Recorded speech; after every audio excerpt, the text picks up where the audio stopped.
Qytetarëve vazhdojnë të shkojnë SMS porosi nga numrat të çuditshëm me prefikse të jashtme për gjoja shkelje të trafikut duke ju referuar Safe City-t. Madje shumë prej tyre kanë rënë prej mashtrimeve duke proceduar me pagesat online në sisteme të rrejshme nga shtetet e huaja.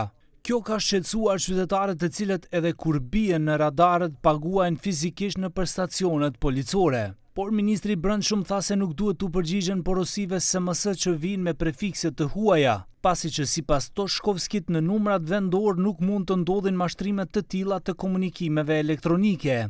Сите напади кои што сме ги имале до сега се исклучиво од странски броеви и од домашен број не може да биде сторен ваков фишинг напад, така да мислам дека тоа е вака една добра причина како македонските граѓани да ги препознаат овие лажни напади кои што ги имаме. Иначе вакви лажни напади има секаде во свет, при секое едно користење на оние кои што ги вршат измамите гледаат поле за измама буквално при секоја една електронска комуникација од страна на граѓаните, така да не се ништо. Në njërin nga operatorët privat thonë se nuk ka pasur ankesa të qytetarëve, ndërkaq në redaksin tonë dhe në rrjetet sociale ka postime pafund të SMS porosive që u kërkohen të dhënat personale dhe ato bankare për të realizuar kinse pagesën e gjobës së kapur në Safe City në Maqedoninë e Veriut. Të gjitha këto u tha në fushatën sensibilizuese të policisë dhe operatorit të kompanisë celulare A1, gjatë ngasjes automjeteve të sigurta pa përdorim të pajisjeve elektronike, tha drejtori Metodi Amirçev.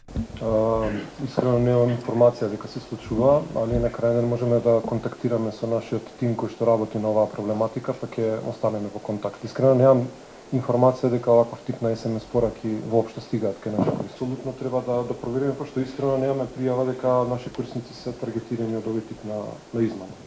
Përndryshe, Ministri Toshkovski deklaroi se sistemi Safe City do të zgjerohet ndjeshëm dhe do të mbulojë një gamë më të gjerë shkeljesh në trafik në të ardhmen. Sipas tij, sistemi nuk kufizohet me vetëm kapjen e shpejtësisë, kalimit në të kuqen apo skadimin e regjistrimit të makinës, por do të përdoret edhe për të përcaktuar lloje të tjera të shkeljeve si ndërrimi i gabuar i kursisë, kthesa e gabuar dhe parkim të palejuar. Përveç kësaj, Toshkovski njoftoi kontrolle dhe dënime më të rrepta edhe për ata që ngasin ilegalisht motocikletat në periudhën pranverë verë dhe përpiqen të shmangin kamerat e Safe City-t.